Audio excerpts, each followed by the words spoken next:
السلام علیکم۔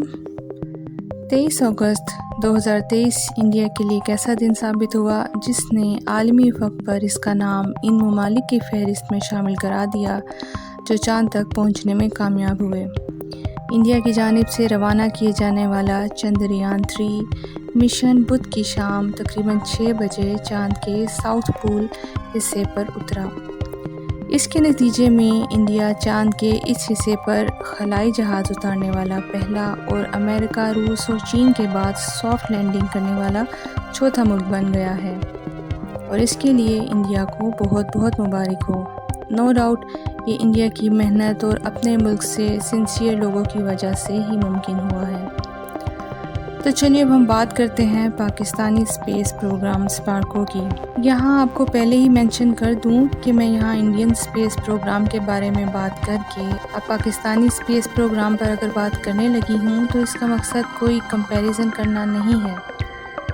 اگر آپ ایسا سوچ بھی رہے ہیں تو غلط ہے، کیونکہ ہم جانتے ہیں کہ کوئی کمپیریزن بنتا ہی نہیں ہے، لیکن اپنی عوام کو چند حقائق بارے آگاہ کرنا چاہوں گی جو کہ یقیناً بہت کم لوگ جانتے ہوں گے۔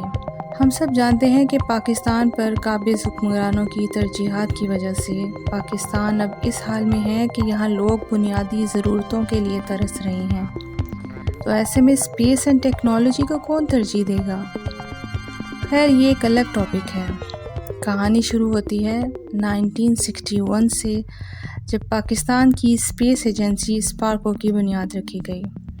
اس کے بانی فزکس کے نوبل انعام یافتہ ڈاکٹر عبدالسلام تھے۔ اسپارکو کا ہیڈ کوارٹر کراچی میں تھا۔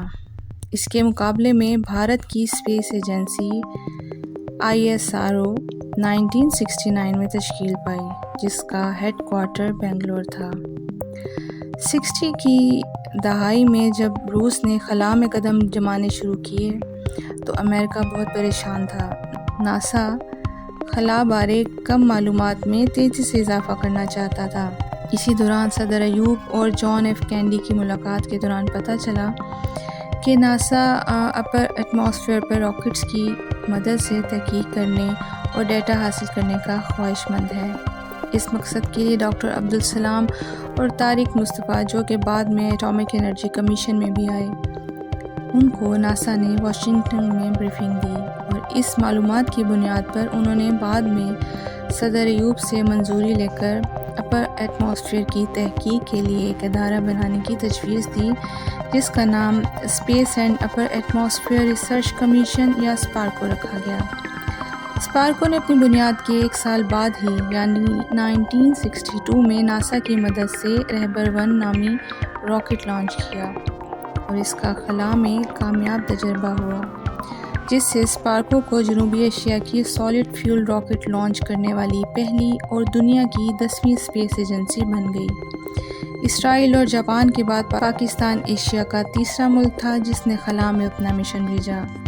اس کے ساتھ ہی جنوبی ایشیا کی ہم پہلی اور دنیا میں 10ویں نمبر پر موجود قوم تھے۔ 80 کی دہائی میں اسپارکو نے چائنا کی مدد سے پاکستان کے دفاعی میزائل ہدف اور شاہین کا آغاز کیا، اور سویلین مقاصد کے لیے تحقیق کم و بیش نام کی ہی رہ گئی۔ اسپارکو کے چند قابل ذکر سیٹلائٹ جو چائنا کی مدد سے خلا میں بھیجے گئے، جن میں بدر 1، بدر B، پاک سیٹ اور پریس 1، اور پھر 2018 میں تمام سیٹلائٹس موسمیاتی یا کمیونیکیشن سیٹلائٹس تھے۔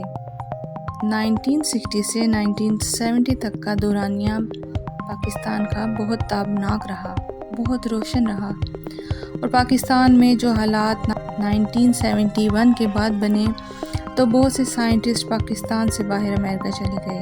ایک اور بات بھی جو بہت اہم ہے کہ 90s کا جو دور تھا، اس میں اسپارکو کو اپنے پروجیکٹ بناتا رہتا تھا۔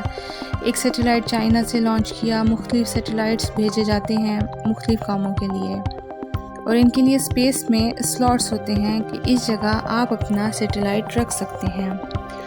تو کچھ یہ ایشوز ہوئے، یعنی انٹرنیشنل کمپٹیشن کے حوالے سے پاکستان کو جو سلاٹس چاہیے تھے وہ نہیں ملے، اور کچھ ایشو یہ بھی بنا کہ اس وقت مختلف انٹرنیشنل سائنٹیفک انسٹیٹیوشن کے درمیان کمپٹیشن کی صورتحال ہو گئی تھی کہ خلا میں راکٹ بوسٹر بھیجنا ہے یا پھر سیٹلائٹ کو بھیجنا ہے۔ اور پھر 1971 کی وجہ سے جو پولیٹیکل سچویشن ہو گئی اس نے بھی اس پروگرام پر کافی اثر ڈالا۔ ہمارے پاس اچھے بریلینٹ لوگ موجود ہیں، چاند کی کیا بات کریں، لیکن مارس کے ایٹماسفیئر پر بہت سے لوگوں نے اپنی پی ایچ ڈی ریسرچ کی ہوئی ہے، لیکن وہی بات کہ وہ لوگ یہاں پر بیٹھ کر کچھ نہیں کر پا رہے کیونکہ ہمارے پاس بجٹ نہیں ہے، ولنگنس نہیں ہے، ہمارے پاس جو گورنمنٹ لیول پر سپورٹ اور موٹیویشن چاہیے وہ موجود نہیں ہے، کیونکہ ہمارے حکمرانوں کی ترجیحات ہی مختلف رہی ہیں اور مختلف ہی رہنی ہیں۔ جو ملک کے ساتھ مخلص ہیں ان کو آگے نہیں آنے دیا جاتا۔ بس اللہ ہی کا آسرا ہے جو انتہائی مخدوش حالات میں بھی پاکستان سروائیو کر رہا ہے۔ اللہ حافظ۔